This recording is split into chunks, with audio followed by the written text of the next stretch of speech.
structural hurting. But let's just say 8% because I want it to be over the top. People tell me, yeah, I got 8% last year. What'd you get year before that? The year before that. Let's say, so 72 divided by 8 is 9. So every 9 years it's going to double, right? Okay.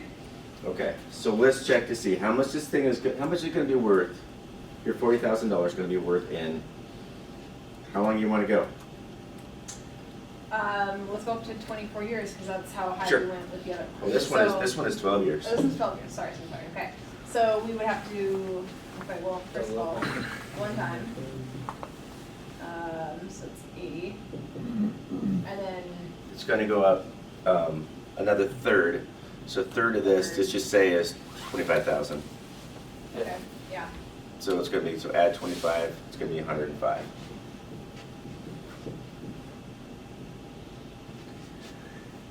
So your Compare 401k this. is still important, right? 401k is a backup plan.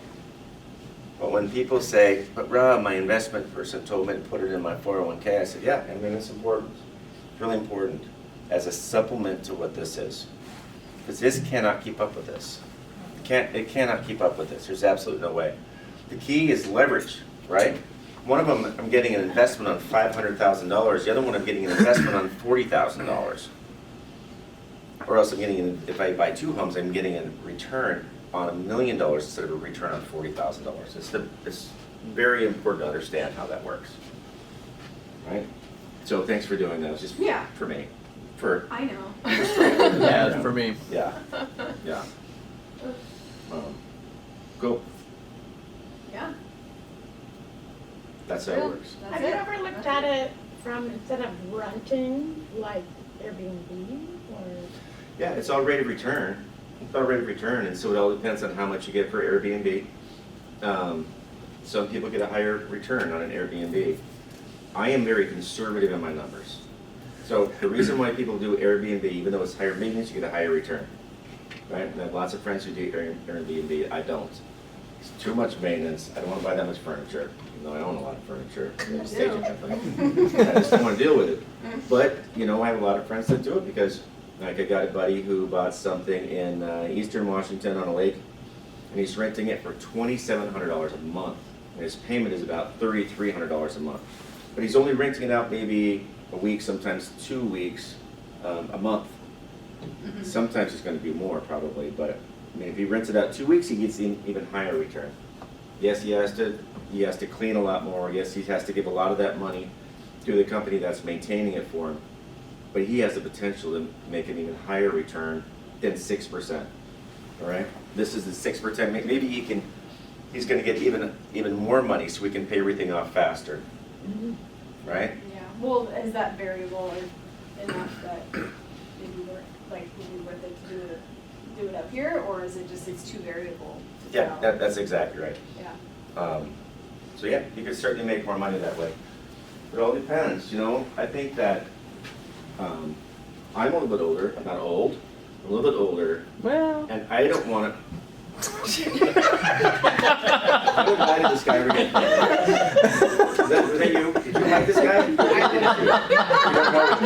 don't know. She doesn't know. Yeah. I didn't think so. I don't know. So for me, it's about how much maintenance do I want to do? How easy do I want it to be, and how hard do I want it to be? Because you can make more money anything you put more time into. Nothing wrong with it. You're younger than I am. You have more energy. Do it. You can do it. He's younger than I am. I guess my concern with renting is getting a good renter. I mean, you can say That's like, always it's hard the to get biggest. hard, but I mean, if you get a real bad renter, you're locked in for longer than if you get like Airbnb. Yeah, it's more work, but there's less of a risk with getting one bad tenant for a week. Whereas if you have a bad renter, you're getting them out of there is like nightmare. In Seattle. Yeah. Don't buy a rental in Seattle. No. Don't buy a rental in Seattle. My thing, I wouldn't buy a rental in Seattle because the rules over there are very hard. They're very hard to get somebody out. Every other place in Washington, it's easy. Right? You don't pay your rent, you're out. You want to raise your rent? That's fine. You can do all those sort of things. In Seattle, you can't. They're very renter friendly. But I would say, even if you lost rent for a whole year, rent for an entire year using our formula, you're not making money off the rent. Yeah, it feels hard when you're having to make both payments. That part's horrible. But how much money do you have to save in order to get to this 1.3 after 12 years? It's worth it, right? And if someone doesn't pay their rent, you kick them out. I was just arguing with you about the how you rent it. About the what? I was just arguing about how you rent it. Yeah, Whether you yeah. Airbnb or get long term. It's very true. Yeah, you can make money both ways. You certainly can. Just say one takes one, but I mean, like you said, more work, more money. Mm-hmm. That's it. We have friends who do the rental thing and they like it. Yeah, you get the right renter in there. So most of the time, when on my rentals, I don't go for the top dollar. I try to go a little bit under market, but then I say so who's going to be there. When you get your first rental, everyone goes, I want to rent it for as much as I can. And after a year, that person moves out, or sometimes after 8 months, because they just get tired of paying so much for rent. So I go a little bit under market, and then those people want to stay, right? They want to stay because they know that it's under market rent. They feel good about it. I feel good about them always paying their rent because they want to take care of it. They don't want me to kick them out, but raise my rent. And so your enemy as a landlord is vacancy. That's your enemy. The people who trash it are oftentimes the people you charge too much to because nobody else wants to rent it. Except the people who can't get into anything else because they're being careful with who rents it. Yeah, that's the way I look at it. And I'm certainly not the biggest expert, but I've done it a few times. But yeah, Airbnb could be good unless they ruin it and you're supposed to be renting it out to someone the next day. So, Like, oh my gosh, how do we paint it and fix the carpet and replace the couch in one day? I'll call Rob, he's got lots of extra furniture. I do, if you need something, let me know. I do, we can't even get rid of some of that stuff. Right? Right, does that help? Okay.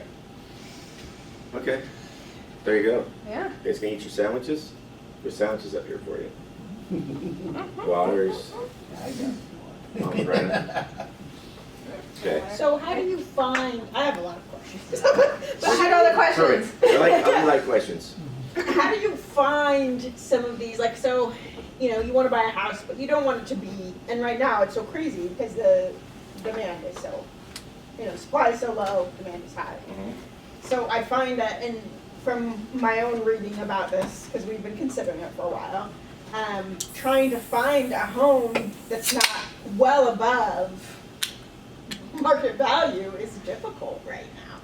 Do you have any tips or anything for trying to find these rentals that you?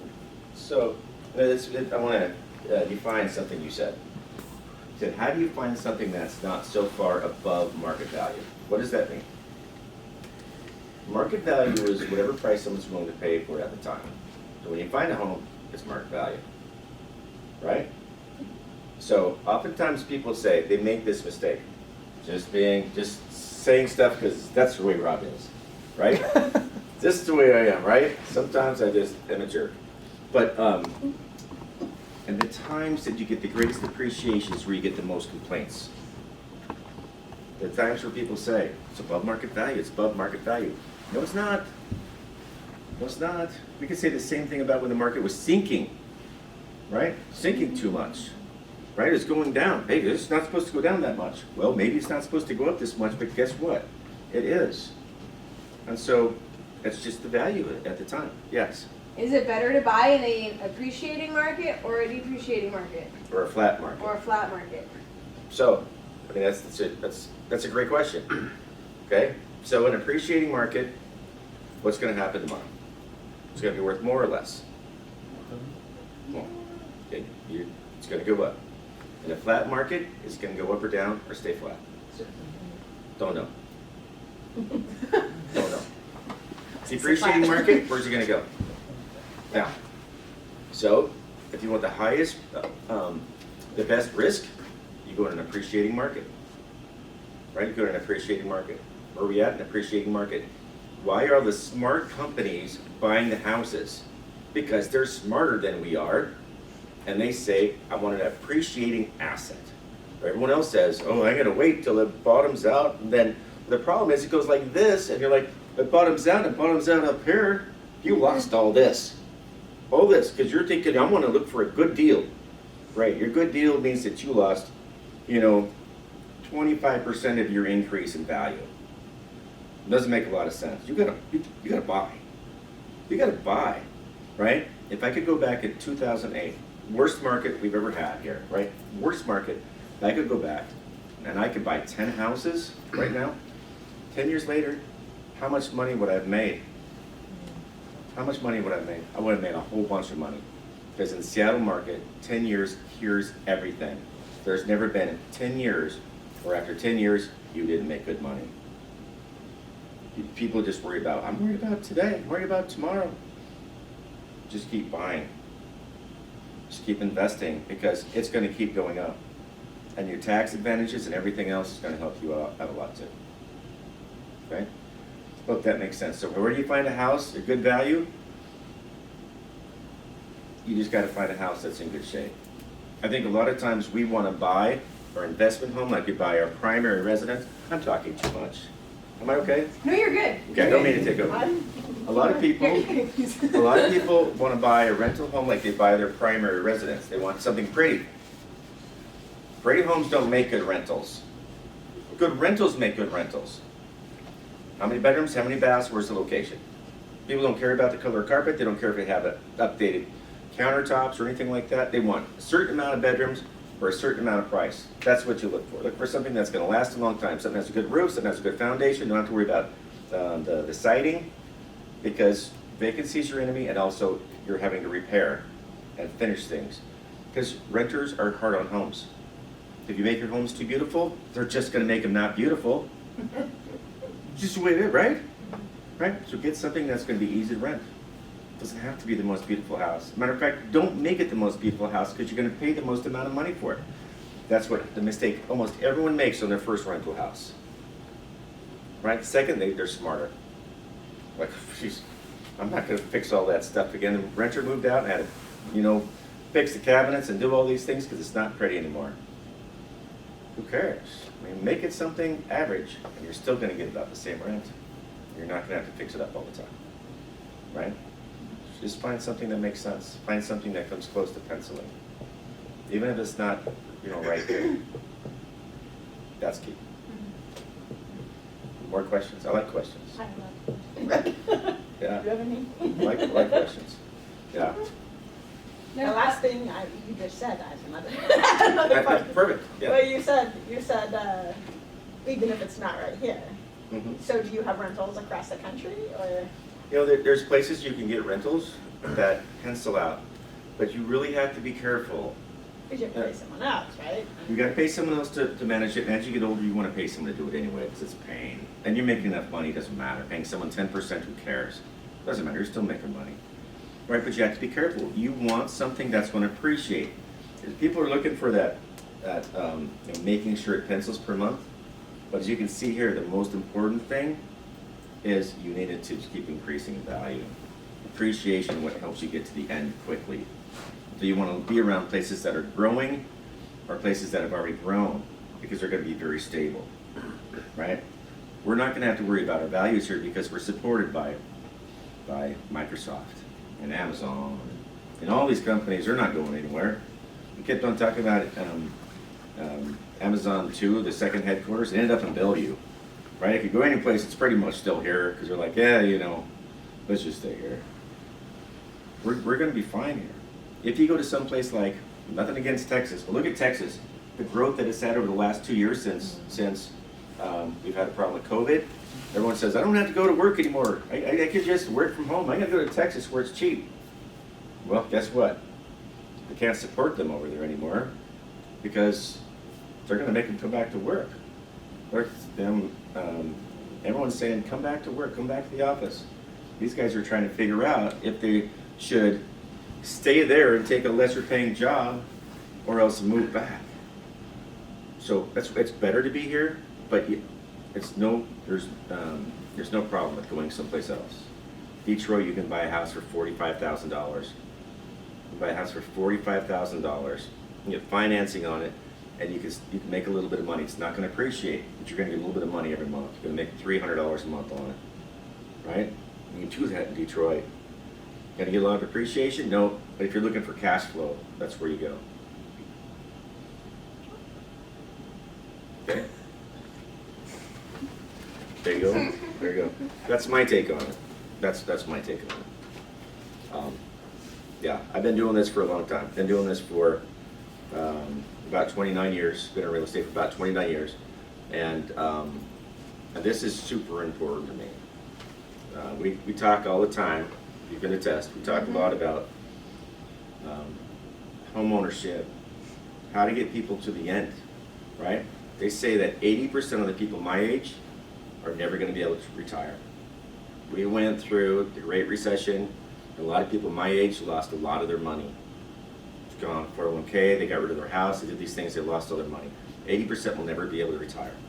Out of the 20% that left, that are left that can retire, 80% of those can only retire because they own a house. Free and clear. Right? And the other, whatever it is, 8 people can retire anywhere because they were good enough with their money, they made enough money where they could do whatever they want to. They saved all their money. Right? So, that's why it's so important.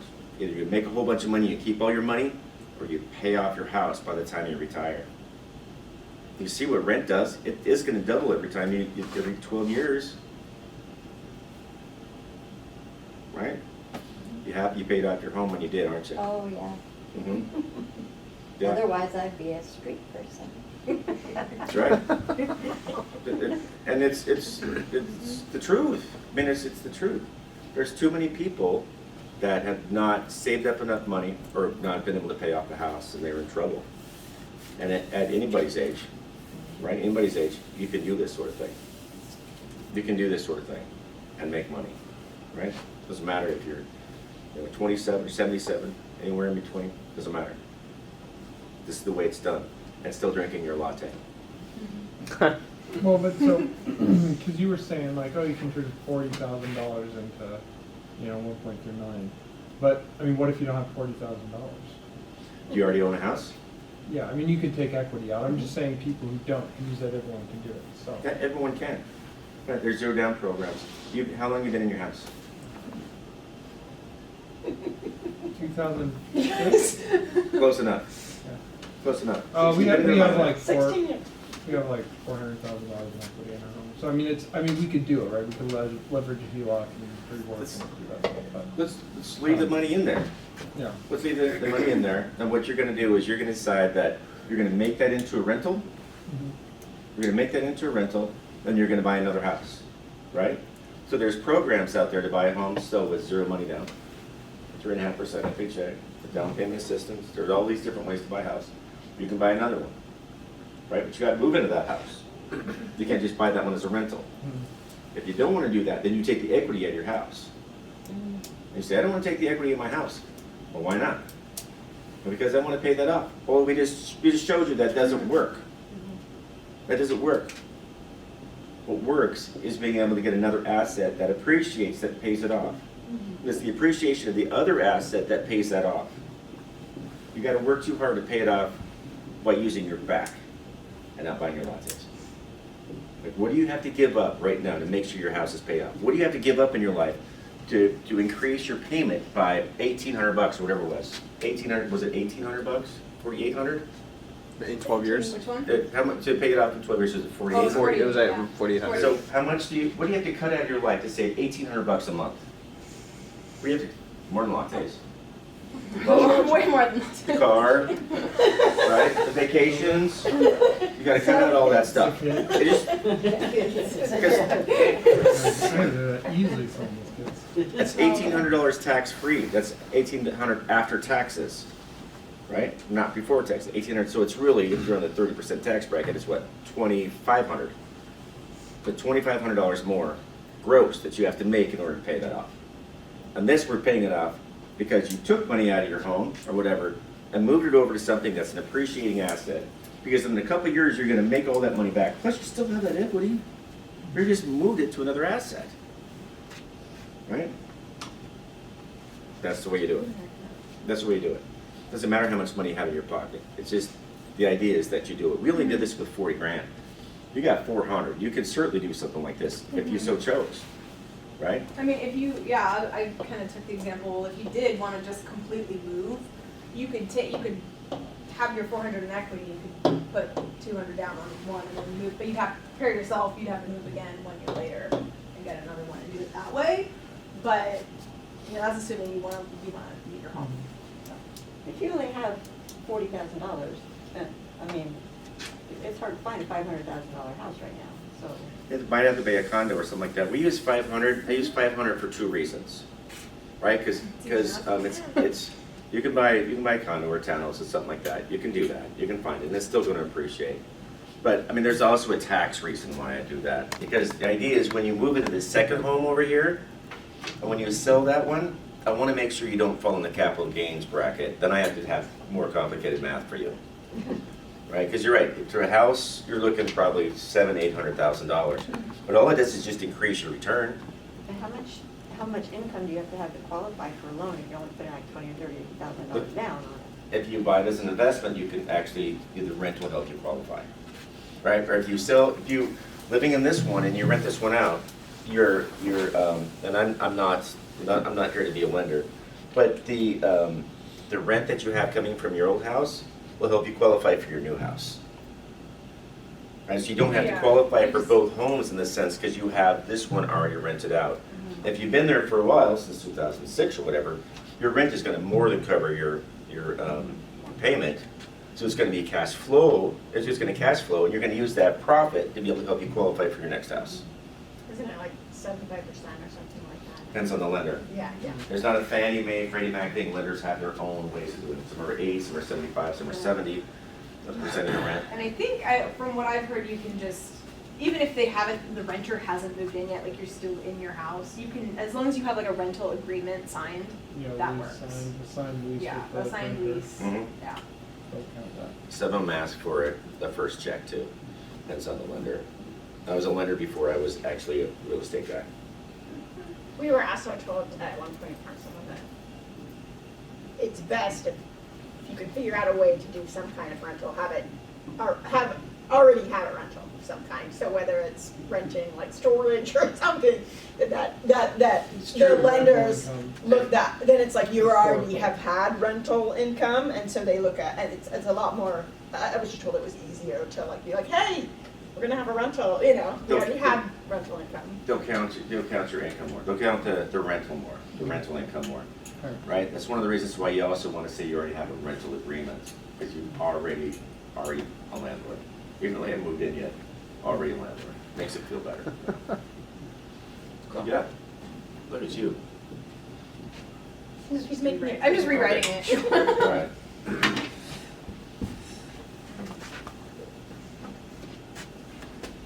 All right. There you go. Jared, what questions do you have? How many classes have you been through this where I've explained this? 2. 2, and how many weeks have you been here? 2. That's how important it is to me. You know, it's just so important to all of us to have everyone be able to get to the end and be able to have enough money to enjoy their life. Not just survive, but to actually thrive. And this is a really easy way to do it that most people can't, because you can afford one home. What if it took you 5 years to save up enough equity in one to be able to use that equity to buy another one? And it increased it from 12 years to 17 years. Who cares? The idea is that you're still going to get there. This is the 12-year plan, but there's 17-year plans and 20-year plans. This is just an easy way to get there in 12, right? You just got to do it. Yeah. And I'm sorry I talked Yeah, too no, much. I mean, Forgive yeah, me. when I, Forgive you know, me. when I learned all of this from Rob for the first time, going through my mind was like, oh my gosh, my life is completely changed. I now have like a plan.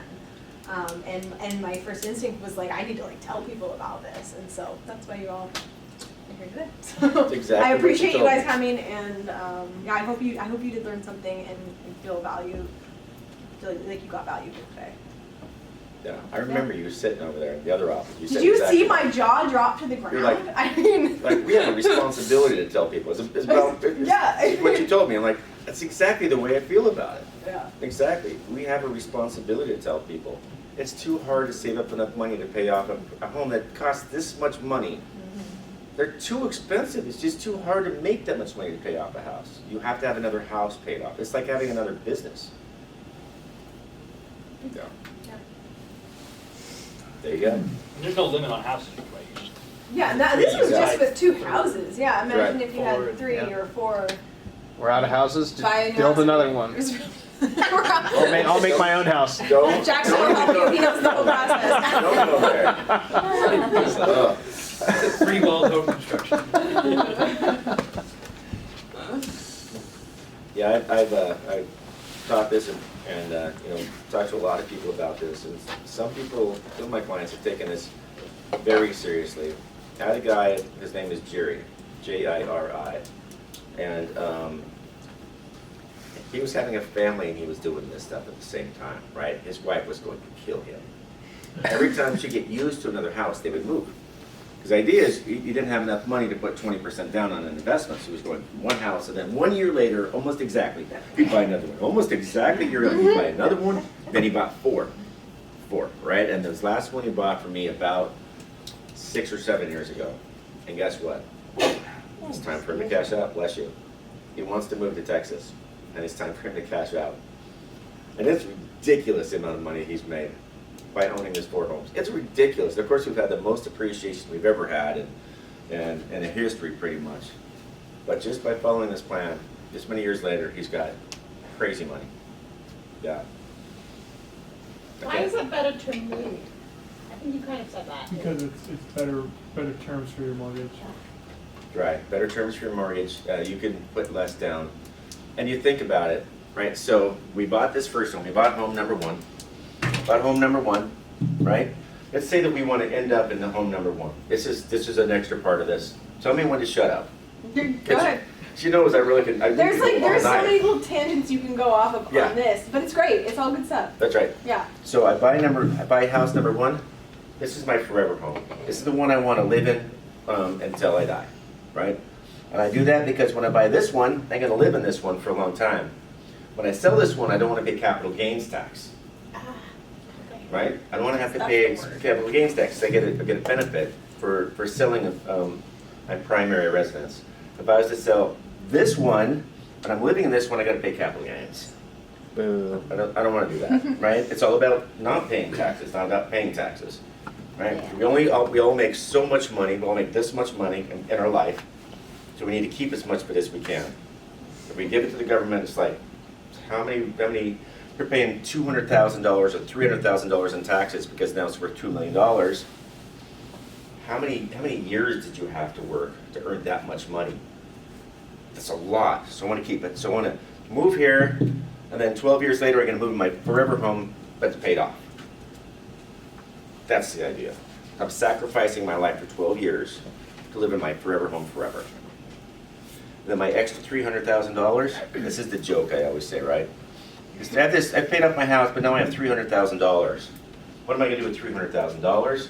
What every family ever wants is what? Cabin in the woods. Cabin in the woods, that's it.